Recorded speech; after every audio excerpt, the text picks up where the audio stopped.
What's good, y'all? This is the real A10, aka RGB Fox, and I'm going to go over the decks that I believe are hands down some of the best decks that you can play in the next format, along with some honorable mentions. Now, I do want to start with this here really quick. Here we have a tweet that Triff said earlier today saying that in 2026, he cannot believe that people are actually trying to talk about Lunalight, Mitsu, and any other decks that Julian, Jibriel, I think, Nash, and anyone else has said would be the best decks. Triff did end up saying that his opinion on what the best decks were was Yummy, Mitsurugi, and then that's about it. If it ain't Yummy, it ain't, good. And I don't know whether or not he is being genuine or if he is just outright lying, right? Just so that he can sell his masterclass. Now, this is not to take away from the fact that he is actually a good player, but it just has to be cap. Like, I don't believe that he actually believes that nothing else stops Yummy and that all the other decks are fraudulent. If anything, I think this deck is can be fraudulent in the next format depending on what happens, right? But ultimately, that is not for me to say, as I've only tested post Doom of Dimensions with the ban list for just a few days, and I still don't have a conclusive answer, right? Because obviously, the decks that I'm about to present are all amazing, and some do have an edge over the others. So I guess we'll start with, the number one contender for being the best deck of the format being Yummy. Yummy ended up losing a few things in the ban list. They ended up losing 2 copies of Obedient School. They ended up losing Herald, and they also ended up losing 2 Solemn Judgments, which you would play this if you were afraid of board breakers, and I mean, let's be real, Judgment cooks. So, all of those being minimized to 1 does affect the deck in some way, shape, or form. Judgment, again, less protections against board breakers going second. Herald, if you lose 1, you cannot make the second one now to keep your Dracotel opponent at bay. And the Obedient School does suck in the sense that you lose 2 starters and or extenders, depending on how you play the card. But the deck does gain 3 Marshmallow Yummy. And wholeheartedly, I do believe that Marshmallow Yummy being in the format, post Doom of Dimensions, gives the deck the consistency that it needs again. And part of the reason why the deck is strong is you can still go for very powerful boards. The engine does a lot of the work itself, where sometimes you don't even need non-engine so long as your combo went through. But the fact that this deck has a good amount of starters and lots of access for all these hand traps, or if you want to replace some of these with board breakers, you can. And so for that reason alone, I do believe that Yummy is actually one of the better decks to play in this upcoming format. Although you probably play 3 Nib and 2 Ogre over this, but none of the lists that I'm showing here or definitive list that you have to play. This is just a sample that I created, right, amongst the others. So, Yummy, the one thing that, it still can lose to is its worst matchup, which is Dracotel, but I do think that Yummy still has an edge over it, as I think there are other matchups that make it really hard for Dracotel to still compete in this format, as if you ever wanted to see a real fraudulent deck, you look at 5 mana being dropped in the graveyard and know that you are safe from losing the match at any given point, right? Obviously, those are just jokes. I don't think that the deck is actually that weak, but I'm not going to overhype Dracotel, is essentially what I'm saying. So yeah, Yummy. Obviously, I don't think anyone expected this deck to not be good, but we go to the next one, and that is Pure Mitsurugi. Pure Mitsurugi didn't get hit at all. I thought maybe they'll hit pre-prep. They never hit pre-prep. I thought, well, maybe Habakiri gets bumped down to 2. They left it at 3. And I was also thinking maybe Prayers actually gets hit to 2 as well. But no. They even left Extravagance legal. And the decks that were using Extravagance were, this deck, certain builds of Vanquish Soul Canine, Hell, you could play it in the Morganite Stun deck if you wanted, right? And so I really thought that they were going to give this the Banhammer, or at least put it to 1. But they didn't. And one thing that makes Mitsurugi really good to play in the next format is that now you don't have to worry about Konami actually sending it to hell, right? They're probably going to keep it alive for as long as possible, and I do see myself seeing Mitsurugi high up in the tier for the current moment. It has a lot of space in the extra deck, meaning that you can play virtually whatever you want, and the deck also doesn't have a bad matchup at all against a card. I say a card. Really, it is the card, but against Lunalight, right? Because Liger Dancer, you know, alone can get outed in the main deck post side, or if you decide to main it with the Wosu, which is a searchable kaiju that the deck has access to. Additionally, it can play very well under Shifter, and it has access to Dominus Impulse, which I'm always going to hype up a deck that can play Dominus Impulse, right?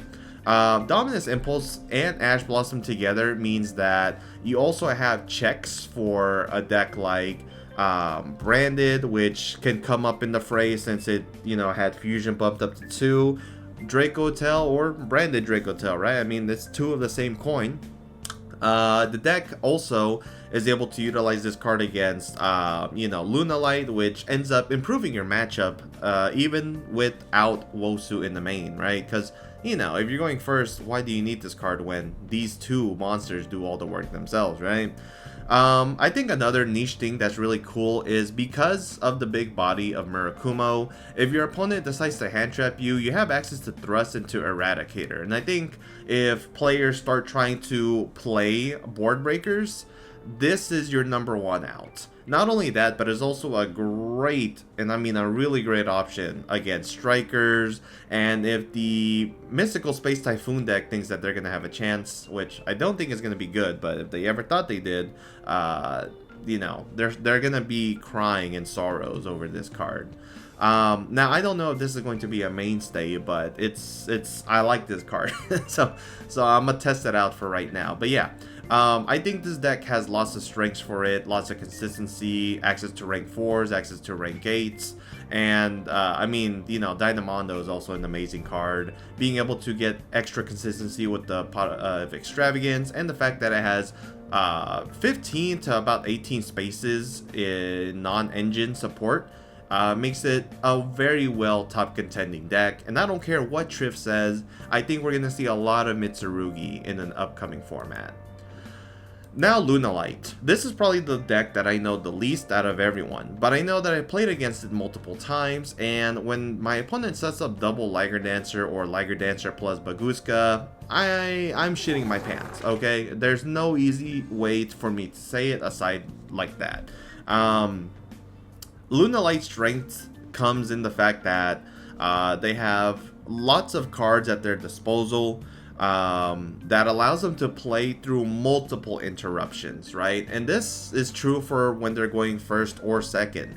Now, the deck, you know, like many others, can brick, and if they do, then stopping their starter will end their turn. And we saw that visibly at Worlds, where Julian ended up using the forced release on what's his name, on Tom, I think was his name, Tenki, right? But I mean, again, you have to think about the fact that they have access to Goods and to Serenade Dance. They have access to Gold Leo, Foolish Burial, the Silver Hound, and much more, right? So the deck is very powerful, and the fact that it can main deck board breakers and not suffer because of them is also great, because of the fact that Lunalight, Liger Dancer, and Cat Dancer, oh, I guess this is Leo Dancer, can blow up the field when your opponent controls special summon monsters, right? And I just think that's great. While it has space to be able to play, you know, rank 4s and any link monsters that it wants, the fusion monsters alone put in the best amount of work, in my honest opinion. So if you want a deck that is super easy to pilot and allows you to take advantage of Yummy easily, this is the deck for you. I think we also have to understand that Lunalight, Liger Dancer, so, you know, early in the format in the OCG, Dragotel was making Dragoon lines because Yummy has a very hard time getting over the Dragoon. This is essentially a better Dragoon, and I only say that in the fact that it's not only unaffected by card effects instead of just having destruction and targeting protection, but it starts at a 3800 body. Dragoon at the very least is 3k, but you can always Dark Ruler it. You can always Talents it away. You can do a lot to get rid of Dragoons. This thing is a lot harder to respond to, and instead of 3k, it starts off at 38k. And yeah, sure, once Dragoon negates a monster effect or anything, it becomes 4k. But if you can't get over 4k, you likely cannot get over 3800. So, in my opinion, Liger Dancer is just OP. And just like Mitsurugi, it can use and play Dominus Impulse very well. The reason why you might not see this card being main decked is because they do go for the turn 1 Cross Sheep, Baguska, and well, I think they can go for Baguska under Impulse because it just says you can't activate monster effects, right? Yeah, so well, they can still go Baguska. They're not able to utilize the Cross Sheep if they activate this going second. But I guess if they stop you, then they don't need this, so you know, it's whatever. So now that I talked about the top 3, and this is again in no order, this is just numbered for convenience, what are my honorable mentions? Well, the first one is going to be Dracotel, right? Dracotel, it didn't get hit. It gained, actually, instead. In Doom of Dimensions, you get access to Frixel and Sting, which it improves their grind game, right? Because this is essentially a debris dragon, but the monster that you summon you can add it back to your hand on resolution. And Sting allows you to not only manipulate your opponent's graveyard, but also recycle back the other trap cards, which you know, whenever you use Flame or Horn, one of them is going to be stuck in the grave until you get to set the other one. But this one allows you to put 2 back so that you can reset them with the Dracotel monster's effects. The deck also gained additional, you know, branded lines because branded fusion got up to 2. And unlike Lucas, which is an Earth spellcaster, this is a light spellcaster. And it's relevant being light because if you play a branded version of the deck, you can send Frixel to the graveyard with branded fusion, and while you're locked into fusion monsters, that doesn't matter because this means that since they got sent to the grave, you get access to Rahu or Ketu. So, the deck is obviously going to be amazing, but because the next few decks that I mentioned earlier have access to cards like Impulse, Ash Blossom, obviously, you know, stuff like that, I do think that it's going to be a tough deck to pilot in the upcoming format. And there's another deck in my honorable mention that I believe will give it a lot more issues than the other 2 decks. Forget the fact that, you know, you're forced to discard a card. Forget the fact that every time you play, you give them another summon. Forget the fact that the other deck has an untargetable kaiju. With all of the other monsters, or I said untargetable kaiju, I meant towers. The only deck that it has a really good matchup into is Yummy. But this deck here gives it a run for its money, and that is DDD. DDD, much like the other 2 decks that I mentioned, such as Luna and Mitsu, it also has access to Dominus. It has access to a good amount of non-engine, one of them being Ash Blossom, so that already poses a problem. But DDD gains support in amazing ways. It gains access to Dark Contracts with the Demise King Zero Machinex. It gains additional consistency with the Nightmare Throne, although we've had this for a while. It gains an E-Telly, a better extender than Lamia, but that's not really the most important thing, because what it had before, it still has now, and that is Caesar. They did not hit Caesar on the ban list, right? If anything, they made it easier for a few more decks to get access to it if they find a way to access a Fiendsmith combo. But DDD doesn't need fancy Fiendsmith cards. It has level 6s in the deck that allows it to make Caesar really easily. Caesar stops Ketsu, Branded Fusion, Rahu, Fusion Deployment, right? And many more cards like that, which makes it really tough for Dracotel to play. Additionally, it gains a Link 3. This Link 3 not only allows the opponent that plays DDD access to a second Pendulum Summon, it also can negate monster effects in the hand. By banishing a DD monster in a Dark Contract from the graveyard, you can negate the activation of a monster effect that activates in the opponent's hand. So if you try to go 5 mana, Zeus Ragnarok is going to stop that.